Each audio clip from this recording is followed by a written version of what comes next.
ซึ่งโอกาสบุญในครั้งนี้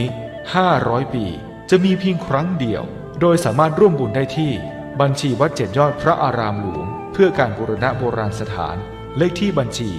839-222-7594 ธนาคารไทยพาณิชย์สาขานิมมานเหมินหรือติดต่อสอบถามเพิ่มเติมได้ที่ Facebook วัด7 ยอดพระอารามหลวงโทร089-261-3849และ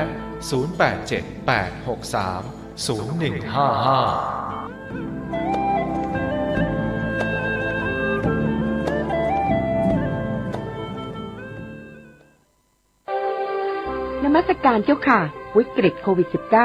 จะมีหลักธรรมใดช่วยได้บ้างไหมเจ้าคะเจริญพรสมัยพุทธกาลเกิดเหตุโรคระบาดในเมืองไวสาลีพระพุทธเจ้าให้คณะสงฆ์สวดพระพุทธมนต์เพื่อความเป็นสิริมงคลของบ้านเมืองและให้ประชาชนมีสติเกิดปัญญารอดพ้นจากภัยพิบัติได้สถานการณ์นี้ทุกคนตระหนักแต่อย่าตื่นตระหนกคนไทยต้องมีสติเพื่อฝ่าวิกฤตโควิด -19 ไปด้วยกัน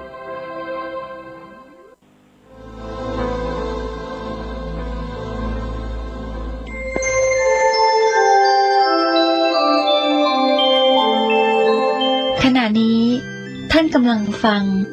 สถานีวิทยุกระจายเสียง FM 104.5 เมกะเฮิรตซ์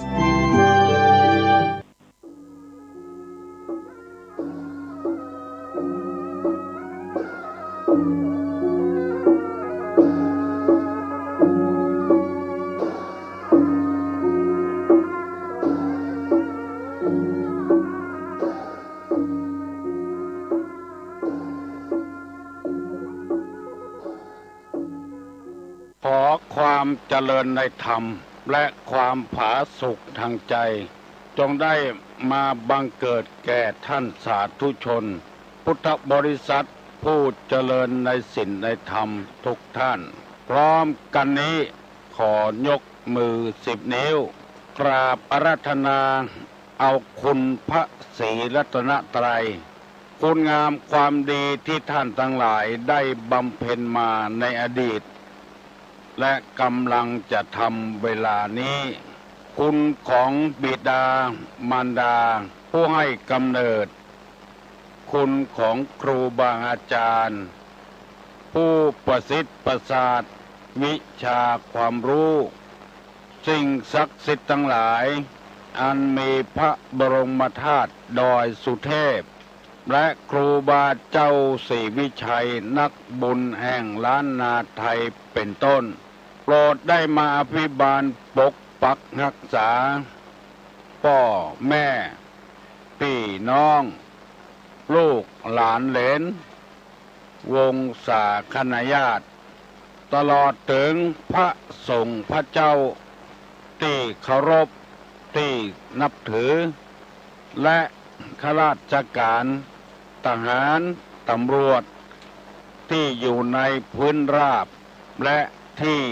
ปกป้องประเทศชาติต่ำชายแดนพ่อค้าพาณิชย์คนขับรถขับลาคนรับจ้างใจแรงงานและตลอดถึงนายแพทย์พยาบาลท่านผู้รับฟังรายการเวลานี้ทุกท่านขออำนาจสิ่งศักดิ์สิทธิ์ทั้งหลายได้มาปกปักรักษาให้ท่านทั้งหลายได้มีความสุขกายสุขใจ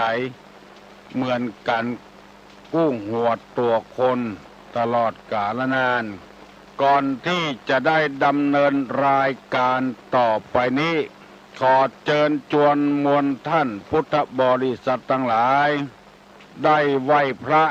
เพื่อให้เป็นสิริมงคลกับตัวกับครอบครัวกับการกับงาน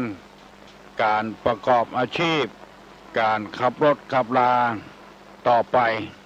ว่าพร้อมกันเนออะระหังสัมมา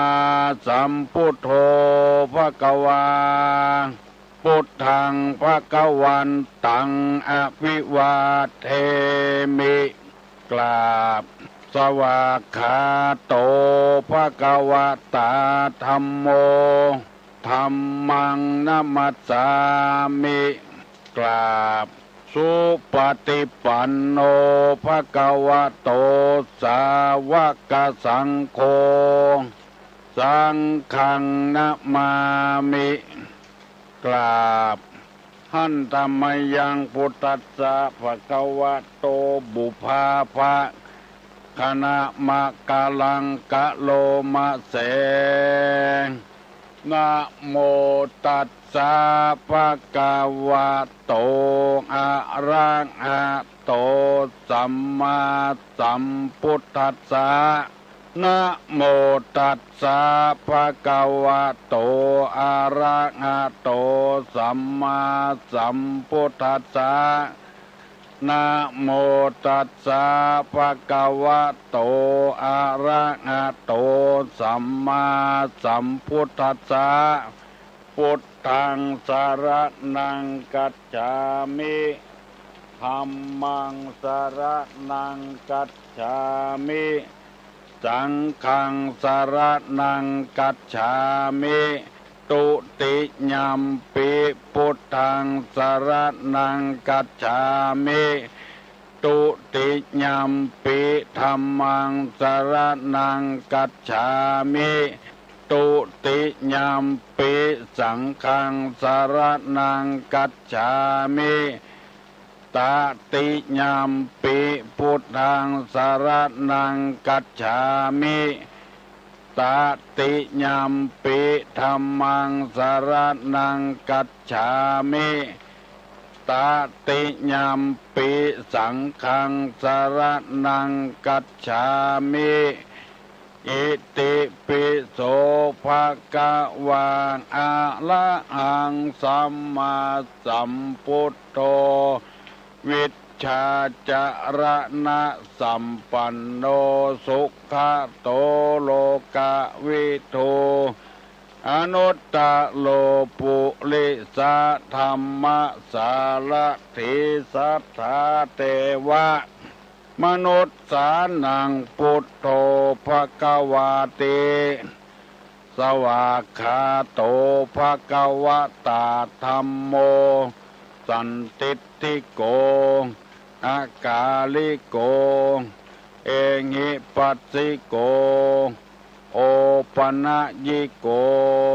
ปัจจัตตังเวทิตโพวินยูหิติ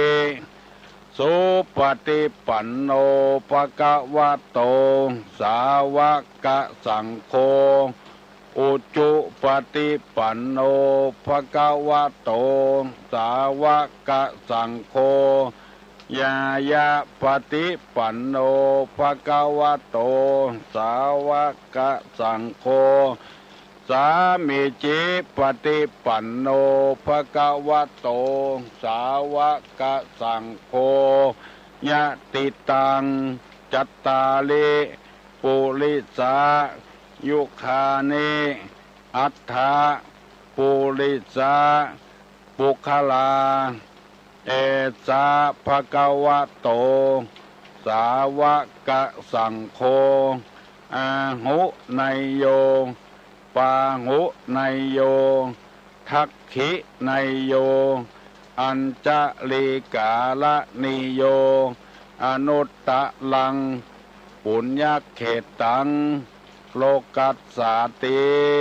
กราบหนึ่งกราบสองกราบสามกาเลนะธัมมัสสวนังเอตัมมังคละมุตตะมังมาแล้วเนอะอันอย่างมาเสียงก้องเสียงกลองเสียงมองต่ำเข้าเสียงตุเจ้าเทศนาธรรมมาถึงบ้านมาถึงบนเฮือนมาถึงในเฮือนมาถึงในสุดมาถึงในครัวมาถึงในรถในลากุฏิที่มีคนเปิดวิทยุรับ ฟังเสียงมาทุกชอบทุกมุมมาเพื่อให้ความเป็นสิริมงคลบังเกิดมีกับผู้ฟังได้ยกพุทธภาษิตเบื้องต้นนั้นไว้ว่ากาเลนะธรรมัสสวนังเอตัมมังคารมุตตมังแปลว่าการฟังธรรมตามการตามเวลาเป็นมงคลอันประเสริฐเวลานี้เป็นเวลาที่ตามการตามเวลาคนเฮายังบ่ออกไปเนี่ยเวียกเนี่ยการเตื้อยังกำลังจะหุงข้าวทำอาหารเพื่อเลี้ยงชีวิตอินทรีย์ออกบ้านไปไหนบ่ได้เตื้อเป็นเวลาเหมาะสมแล้วที่ตั้นทั้งหลายเปิดวิทยุของภัยของมันและเสียงตามสายภายในหมู่บ้านเป็นสถานีวิทยุของพระพุทธศาสนาภายใต้การนำของพระเดชพระคุณท่านเจ้าคุณเทพบรสิทธาจารย์เจ้าอาวาสวัดพระบรมธาตุดอยสุเทพเปิ้นเป็นฝ่ายเผยแพร่น้ำธรรมคำสอนเป็นพระสงฆ์ที่มองการไกลบ่มองการใกล้นอกจากเป็นนักเผยแพร่แล้วยังฟื้นฟูวัดต่างๆในเทศบาลจังหวัดเชียงใหม่ให้ฟื้นขึ้นมา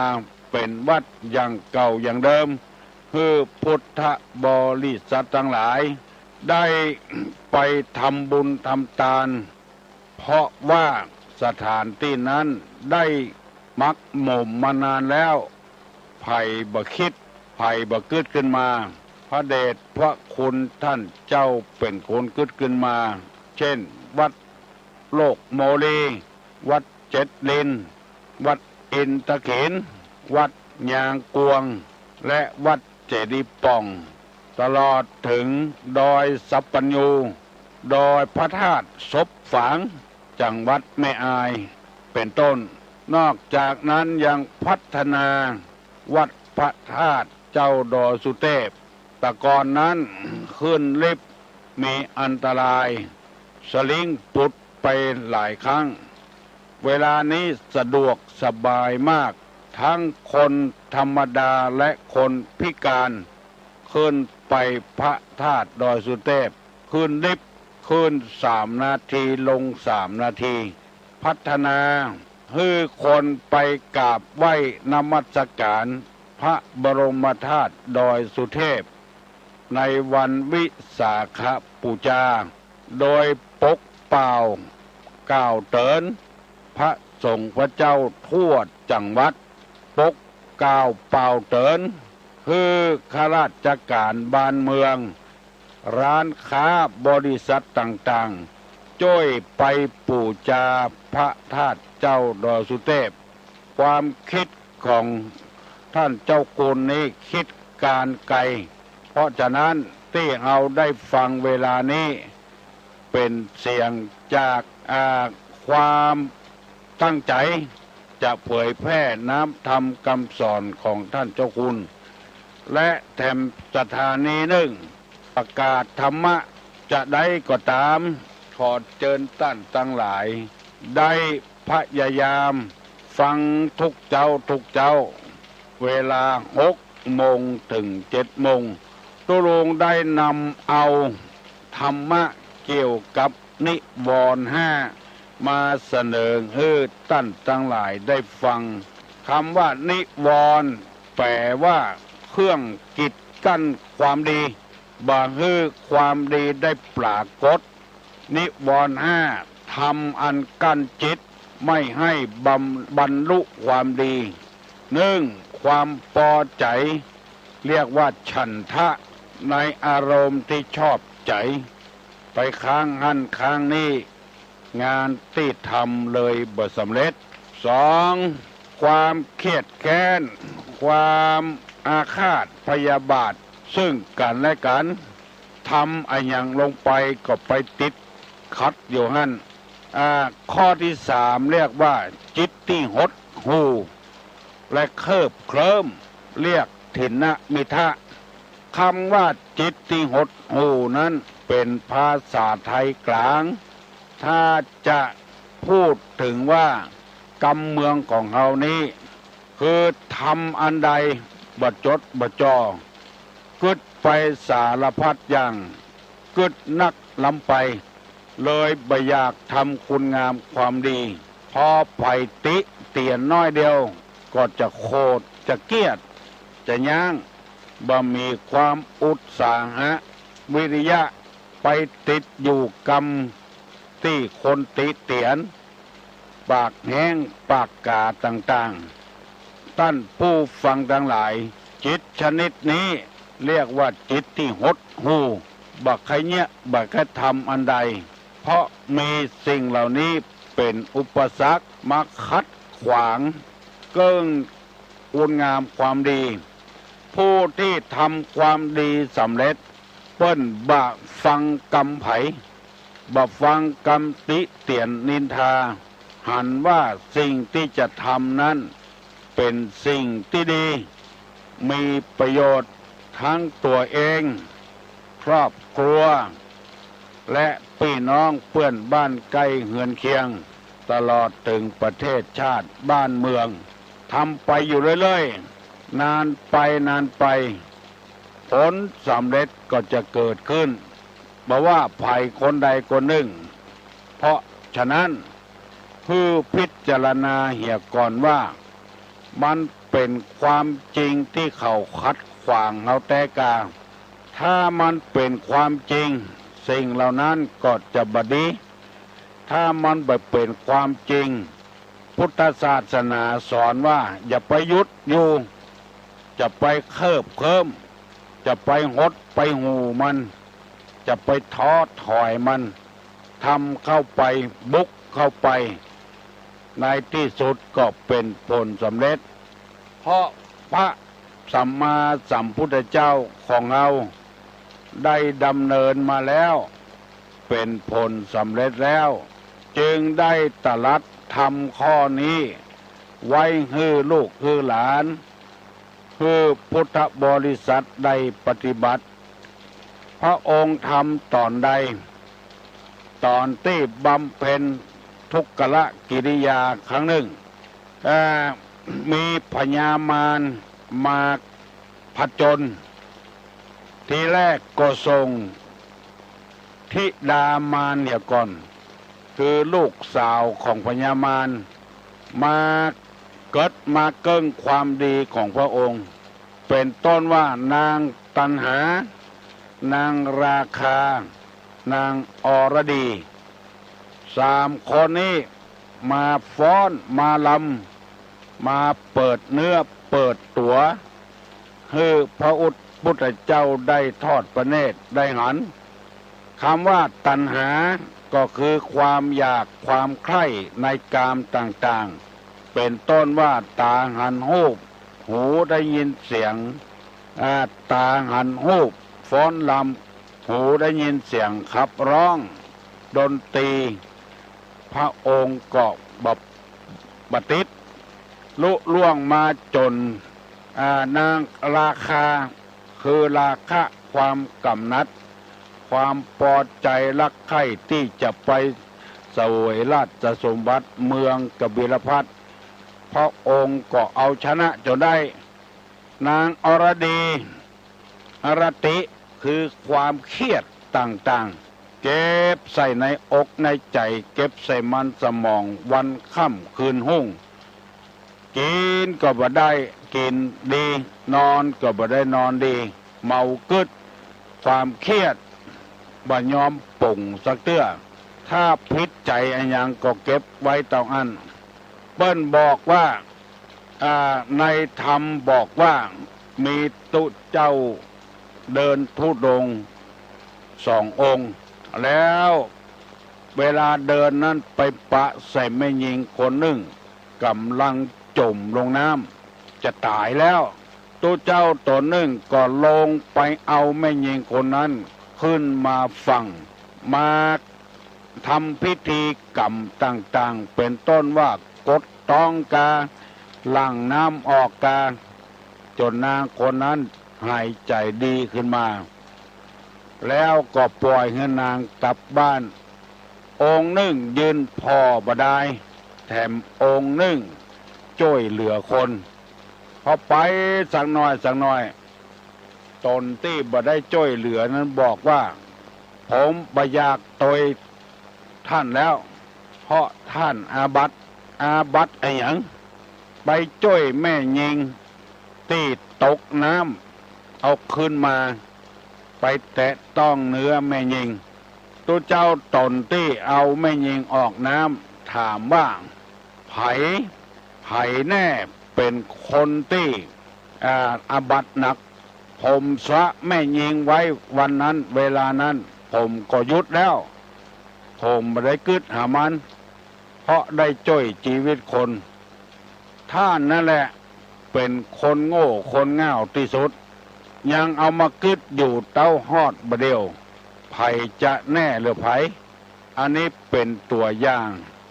เมื่อมันแล้วก็แล้วไปทมน้ำลายลงดินแล้วปิกเอามากินอย่างเก่ามันบลำแล้วสิ่งที่แล้วก็แล้วไปอย่าไปเอามากึดปงมันเหียปดปงมันเหียคือมันแล้วไปเหียเอาแถมไม่เอาอันดีๆเข้าใส่เอาน้ำดีๆไล่น้ำเน่าออกแล้วชีวิตเราจะได้ง่วนอกง่วนใจต่อไปจะได้มีใจใคร่ทำงานต่อไปการทำอันใดที่มีจิตใจหดหู่และเคลิบเคลิ้มอยู่บ่สำเร็จสักเตื้ออ้างวันอ้างคืนเมื่อใดจะเนี่ยเมื่อใดจะทำเพราะฉะนั้น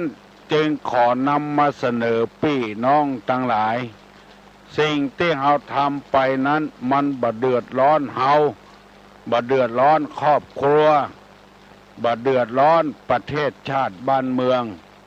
ทำไปเถอะมันตึงสำเร็จพระพุทธเจ้าชนะมารชนะหมู่มารทั้งหลายก็เพราะว่าทำให้พระองค์จิตใจหดหู่เคลิบเคลิ้มพระองค์ได้ธรรมะข้อนี้มาพระองค์จึงเอามาเผยแพร่ให้แก่เจ้าโลกเจ้าบ้านเจ้าเมืองทั้งหลายจนกระทั่งหมู่เฮาบัดนี้เวลาที่ท่านจะทำทั้งหลายในขณะนี้คนที่ทำอย่างบ่สำเร็จเพราะจิตใจหดหู่ไปฟังกรรมใต้กรรมเหนือซึ่งคนที่ว่านั้นบ่ใจบัณฑิตบ่ใจนักปราชญ์บ่ใจผู้หูคนปากบดีทั้งหลายที่ไผ่ไปก็หูว่า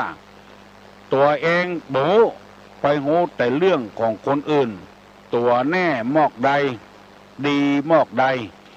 บ่ได้เอาไปกึดแล้วเอาเรื่องของคนอื่นมาวิพากษ์มาวิจารณ์เป็นความสนุกเพลิดเพลินของตัวเองละอ่อนตี้แข่งเวลาแข่งกีฬาซ้อมอยู่ตึงวันจิตใจบ่หดหู่บ่เคลิบเคลิ้มบ่หลงไหลกับการเอี้ยวละอ่อนเฮียนสำเร็จเพราะเหตุว่าเอาจิตใจจดจ่อในสิ่งนั้นบ่ฟังกำใต้บ่คำฟังเหนือท่านสาธุชนพี่น้องทั้งหลายแปลงจิตแปลงใจทำไมปฏิบัติตามหลักธรรมคำสอนของพระสัมมาสัมพุทธเจ้าเปิ้นเล่าว่ามีทหารหัวหน้าทหารคนหนึ่งไปฮบเมื่อใดก็การวันหนึ่งไปนั่งจินตนาการอยู่แล้วไปหั่นใส่กำปุ้งคือแมลงมุมนี่นะมันแปลงหางของมันแปลงกำเดียวก็ตกลงมาสาวขึ้นไปแปลงแถมตกมาไปแปลงแถมตกลงมาแปลงแถมในที่สุดกำปุ้งหรือว่าแมลงมุม ก็ทำหางของมันได้สำเร็จหัวหน้านายทัพคนนั้นก็หาวิธีการเอาแบบแมลงมุมบ่เคิบเคิมบ่หดบ่งูพยายามหาวิธีการต่างๆในที่สุดไปรบก็เลยชนะขึ้นมาวันนี้ขอให้พี่น้องทั้งหลายชนะทั้งหมดเลยชนะความทุกข์ความยากชนะความอดมือกินมือโดยวิธีการบ่ขี้ค้านบ่หดหูบ่เคิบเคิมทำให้จิตใจมุ่งหน้าทำงานต่อไปเมื่อใดมือบ่หักแขนบ่หักหูบ่หนวกตาบ่บอดทำต่อไปเรียนหนังสือไปเรื่อยๆบางทีเฮาหน้าเสียใจนักเรียนมีเน้นก็มีตุเจ้าก็มีปีนั้นเฮียนใบเฮียนบอดแล้วสอบตกเลยคายจากความเปลี่ยนจิตใจหดหู่เคิบเคิมเลยบ่เฮียนต่อไปสักกรรมสอบบ่เฮียนสักอย่างเอาเข้าศึกหาลาเพศไปติดเหล้าติดยาหายเหลือเก่าลาไปตายตกน้ำเหี่ยก็มีเพราะว่าจิตใจหดหู่และเคิบเคิมวันเวลาบัดใจของไผบัดใจของเฮาบัดใจของเปิ้นยังเปิดโอกาสให้อยู่สอบตกแล้วเปิ้นยังเปิดโอกาสให้เฮียนให้สอบได้แถมอยู่อย่าไปหดหู่มันทำจิตใจเข้มแข็งขึ้นบ่มีไผแล้วในโลกนี้บ่มีเทวบุตรเทวดาตนใดที่จะมาช่วยเหลือเฮาคือทำงานได้สำเร็จคือตัวเฮานั่นเองพยายามถ้าตัวเฮาบ่ทำตัวเฮาบ่ช่วยตัวเฮาแล้วจะบ่มีเทวบุตรเทวดาตนใดมาช่วยพ่อแม่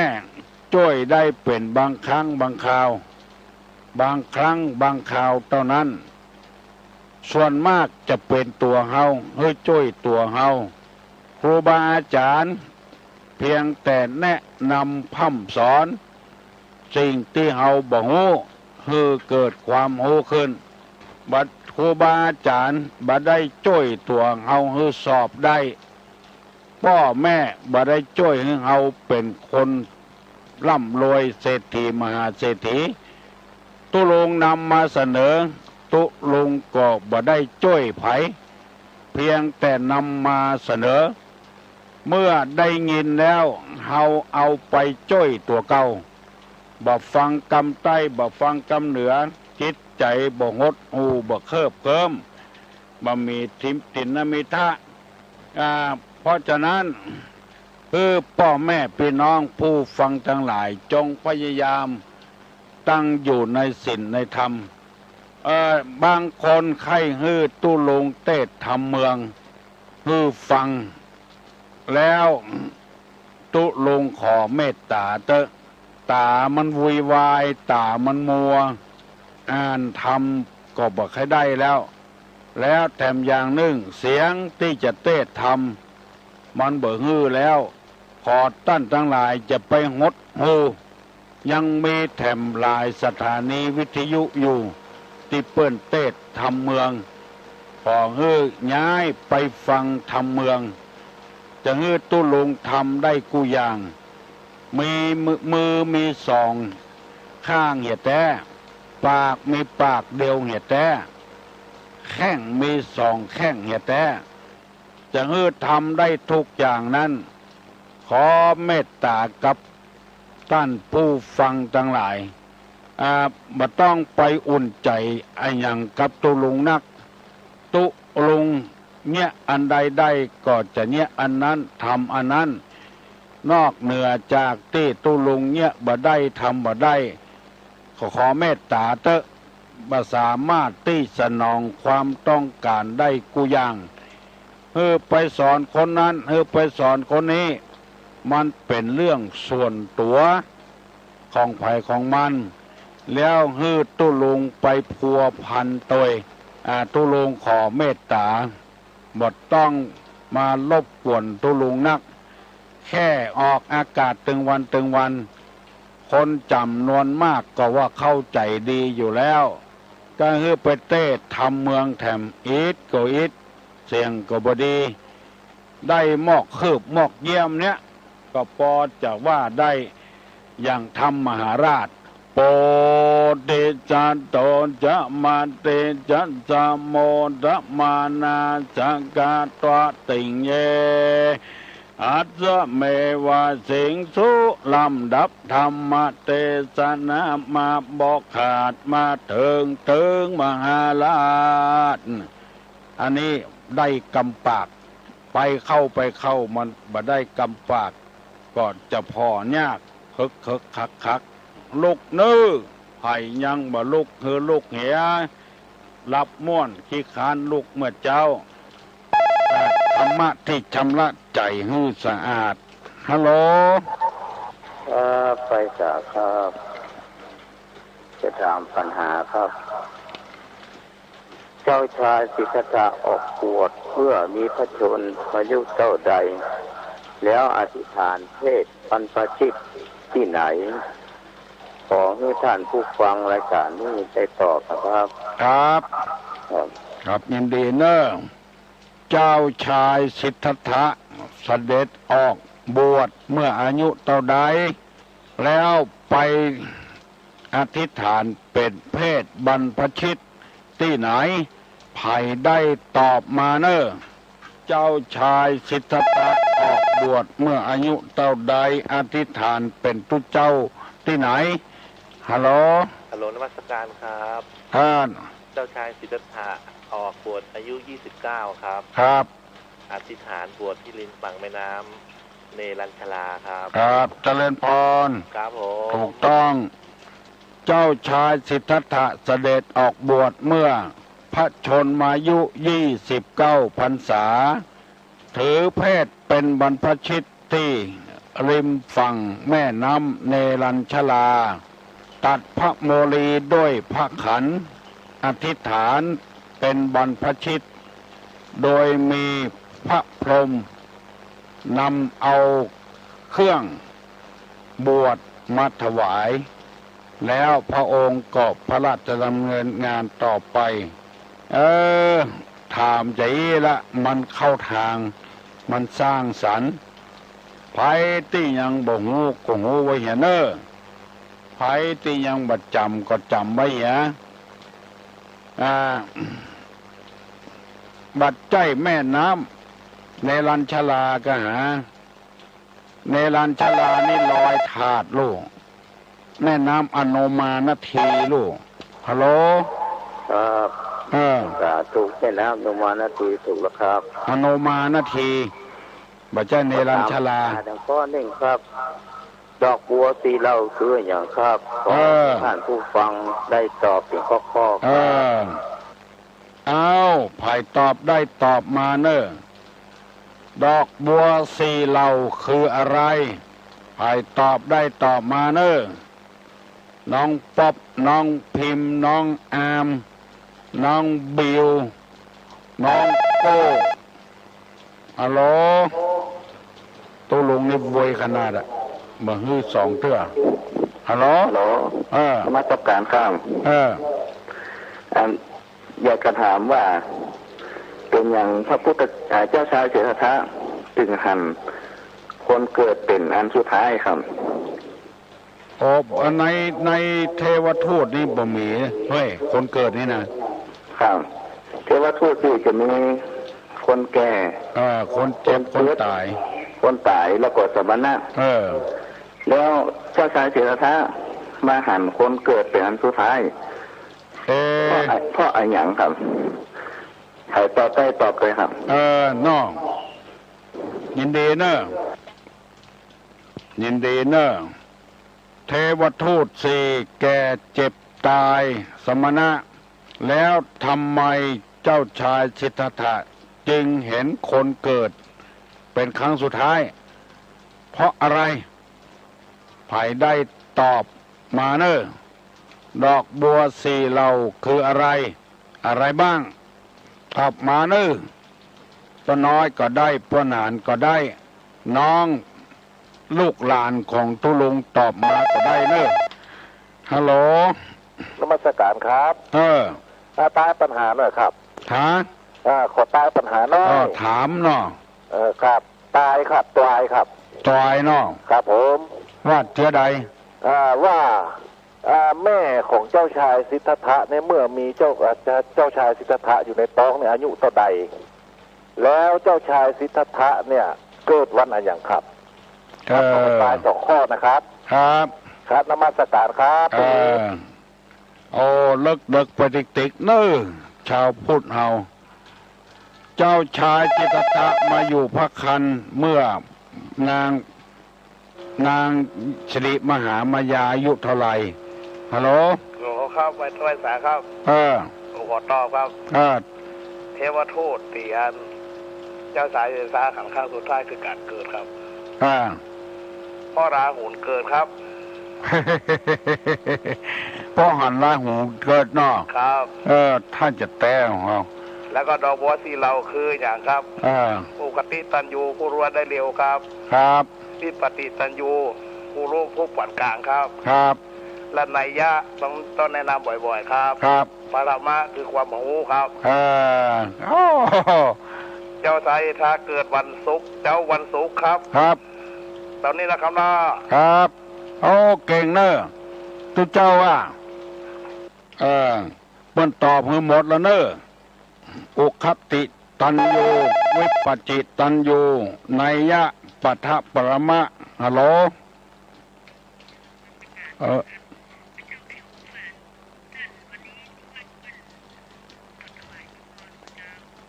ถวายกัน17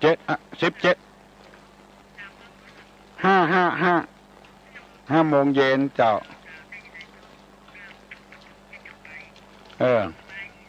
เจ้าสบายดีเจริญพรเวลา5 โมงที่วัดโสพนารามพร้อมกับด้วยพระเนนเถนเจ้าจะเจริญพุทธมนต์ฮัลโหลนมัสการถามที่ถามตะกี้มาได้ถามว่าหันไฟเกิดนะครับถามว่าเพราะอะไรถึงหันการเกิดเป็นอันสุดท้ายครับอันกาเป็นเจ้าชายราหุลกาครับเพราะอะไรหันการเกิดเป็นอันตรายเนาะ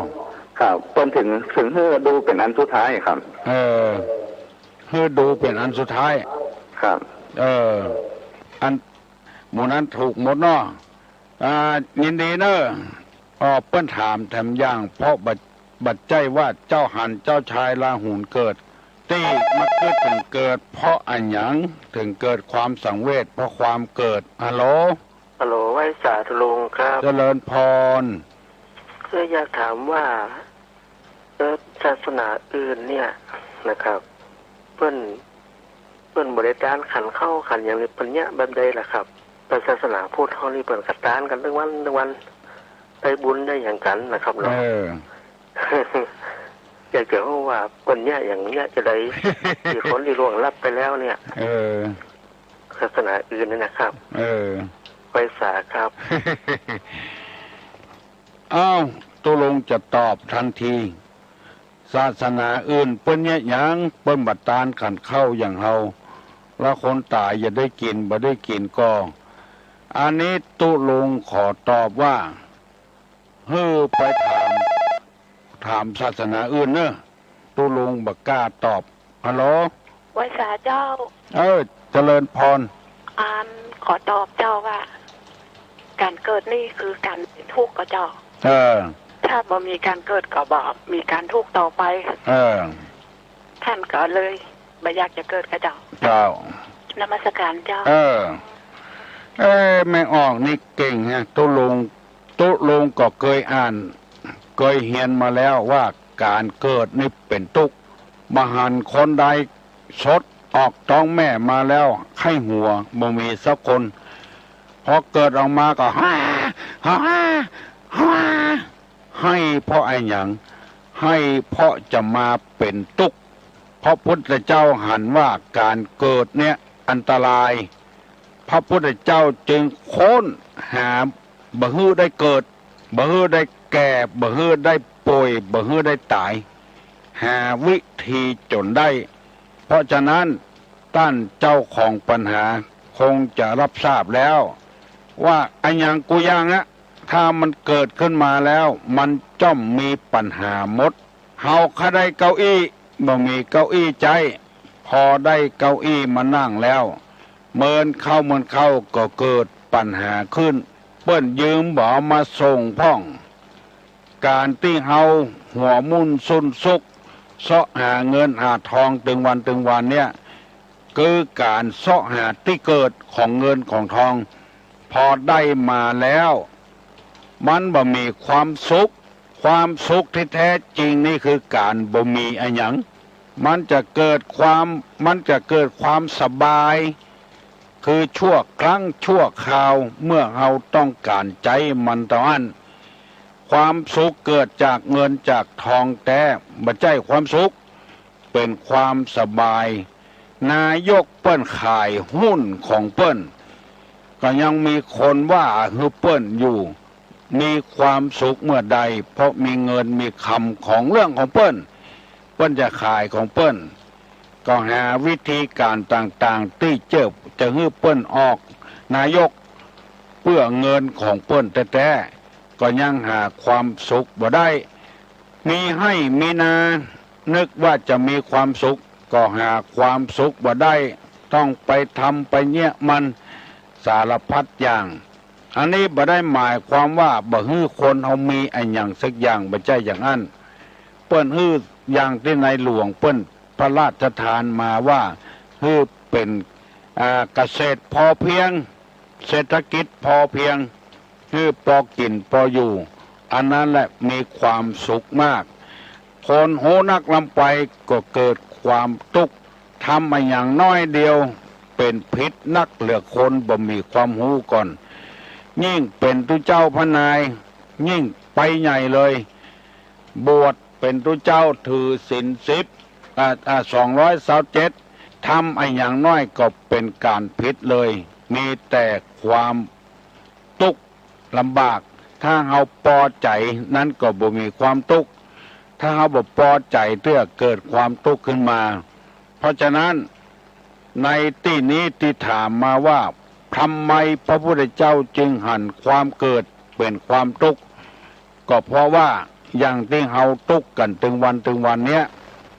กระวนกระวายมีอยู่มีแล้วมีแถมเอาแล้วเอาแถมเอาใส่ถุงเสื้อบะปอเอาใส่ถุงเตียวแถมบะปอเอากีบเกาแงแถมยังบะปอเด้อเอาหนีบที่กลางแถมเอาจนบะไหวปลุมปุ่มปุกเอาจะหันว่าคนที่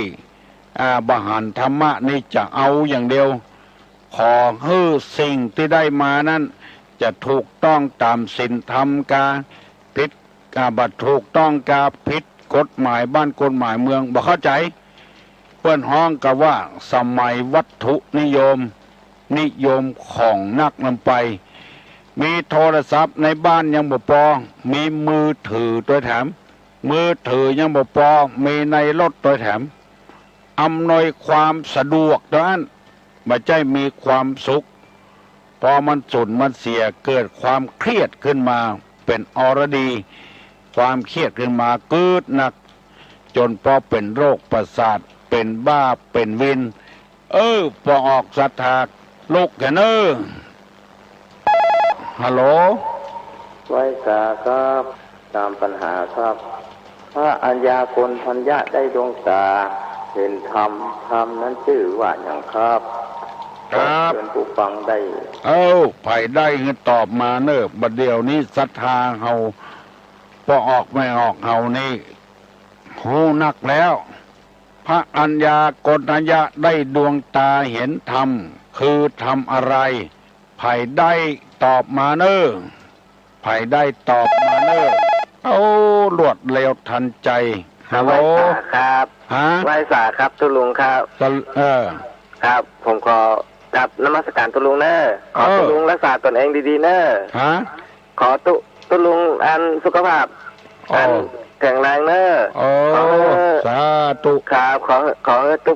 ตุลุงอยู่นานๆจะได้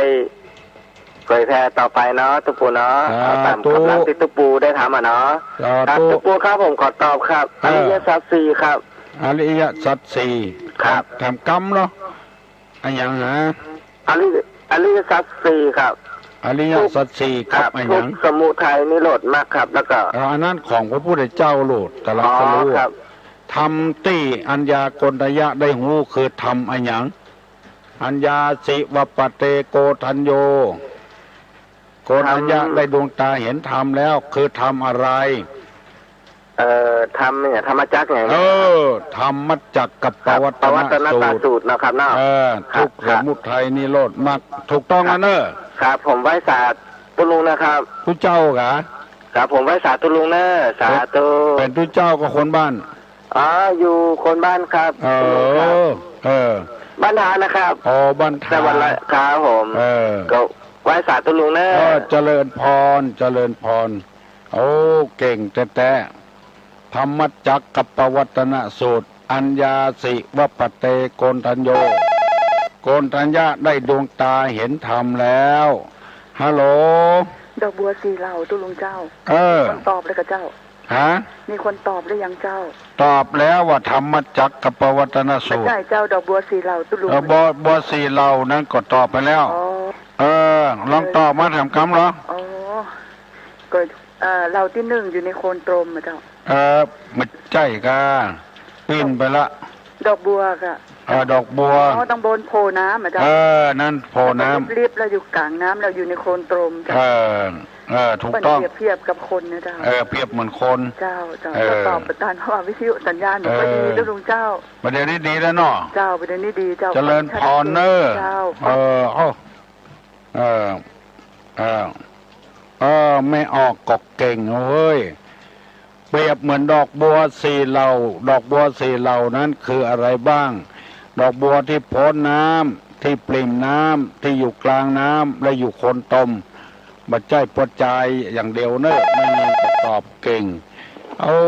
ยินดีนักฮัลโหลนมัสการครับอันที่หันการเกิดเป็นอันสุดท้ายนั้นก็เพราะว่าถ้าเจ้าชายสิทธัตถะหันการเกิดเป็นครั้งแรกเป็นอันแรกกว่าเทวทูตทั้งหลายจะทำให้เจ้าชายสิทธัตถะนั้นมีความยินดีในการเกิดของลูกแล้วก็บัดนี้ออกบวชครับจึงให้หันคนแก่คนเจ็บแล้วก็คนตายสมณะให้ก่อนแล้วจึงให้หันการเกิดเป็นอันสุดท้ายพอหันการเกิดเป็นอันสุดท้ายก็บ่ยินดีเพราะว่าหูแล้วว่าคนเราต้องตายก็เลยว่า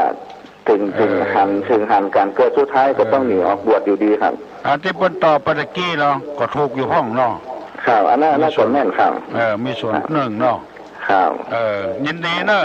ข่าวราชการข่าวถ้าไปหันใส่คนแก่คนไปหันการเกิดจากก่อนจะยินดีในการเกิดของลูกจึงหันคนแก่คนเจ็บคนตายเหี่ยก่อนแล้วไปหันโทษของความเกิดมรุนฮัลโหลครับครับตามปัญหาครับ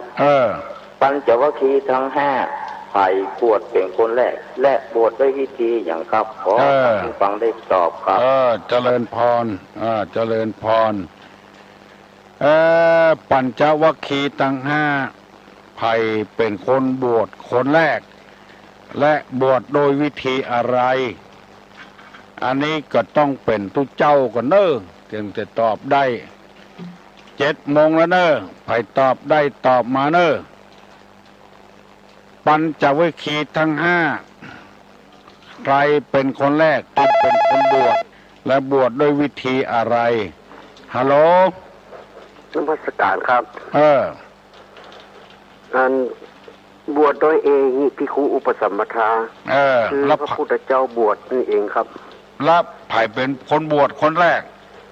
พระัญญาโกณทัญญานะครับถูกต้องแล้วองค์แรกเนาะเนี่ยเปิดของหงายของคว่ำมือหงายถูกต้องแล้ว อัญญากณฑยะบวชคนแรกโดยวิธีเอหิภิกขุอุปสัมปทาท่านจงเป็นภิกษุมาเถิด